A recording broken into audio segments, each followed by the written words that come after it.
What's up, y'all? Heather Moss here. Today we're talking about how to make a fried green tomato BLT that is keto friendly. Y'all know I love Southern food. I'm from the South and I love Southern food, especially green tomatoes. Love green tomatoes, one of the top 5 best foods.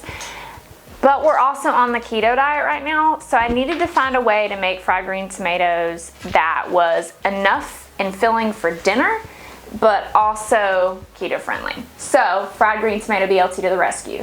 One of the things that I dislike is when you're on a diet and people try to make substitutes with other foods.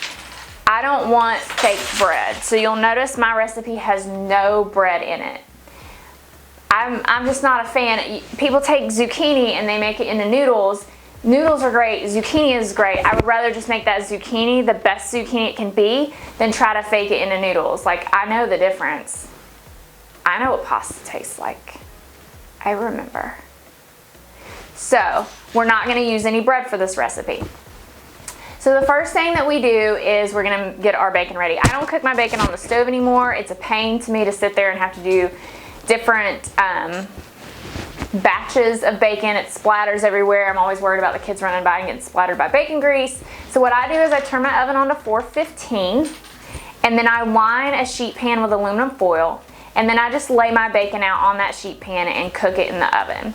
I cook it until I start to smell it, and then once I smell it, I go in and check on it and just keep an eye on it until it looks pretty crispy. Once it does that, I'll take it out, put a plate with paper towels on it, and put my bacon on that so that it can get nice, let the grease drain off of it some, and then I've got that ready to go. The next thing that you need to get ready is your goat cheese condiment. So I'm not a fan of mayonnaise as a condiment. I like mayonnaise for cooking, but I don't like it for just a condiment. So instead of that, we'll have a goat cheese spread. So I get some goat cheese,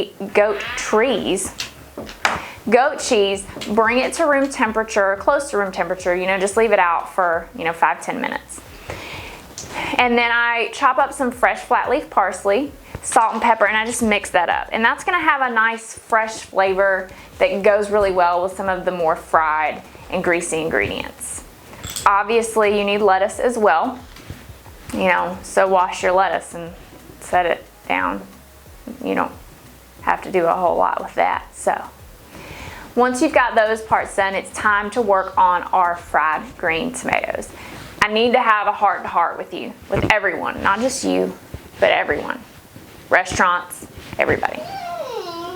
I love a green tomato. But when you take your green tomato and you slice it super thin and then you batter it in 10 pounds of batter, and you've got cornmeal and you've got breadcrumbs and you've got a unicorn's hoof. Yeah. I can't taste my green tomato, and I want to taste my green tomato. In fact, when I order fried green tomatoes at most restaurants, I peel the batter off one side and then kids playing in the closet.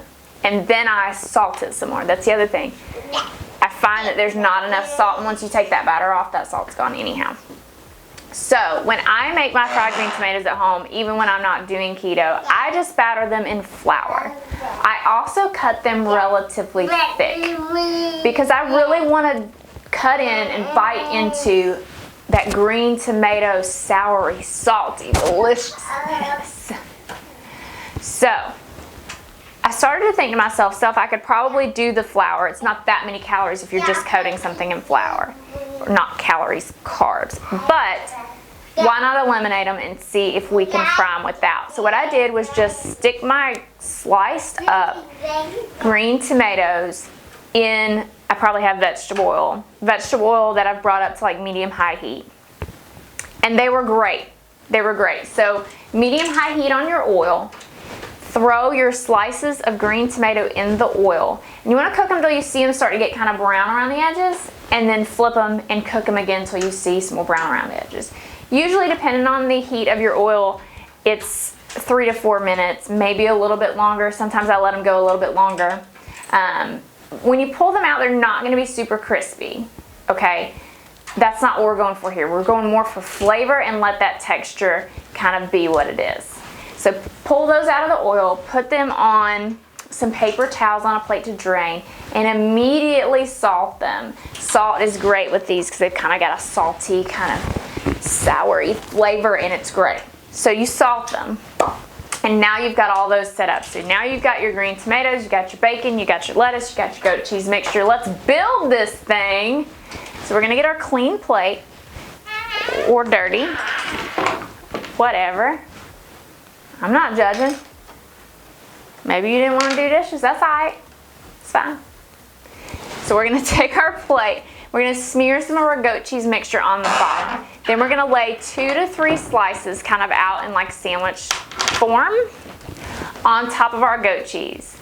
Then we're gonna do pieces of bacon, lettuce, some more green tomatoes, and some bacon. And there you have a stacked up fried green tomato BLT that is also keto friendly. So take a bite, enjoy, it's delicious. If you do nothing else, make you some fried green tomatoes that don't have batter on them. You will thank yourself for me, your God for green tomatoes. Either way, hope you guys enjoyed this video. Thank you so much for watching again today. Like, subscribe, hit the bell if you haven't already, and we will see you in the next video.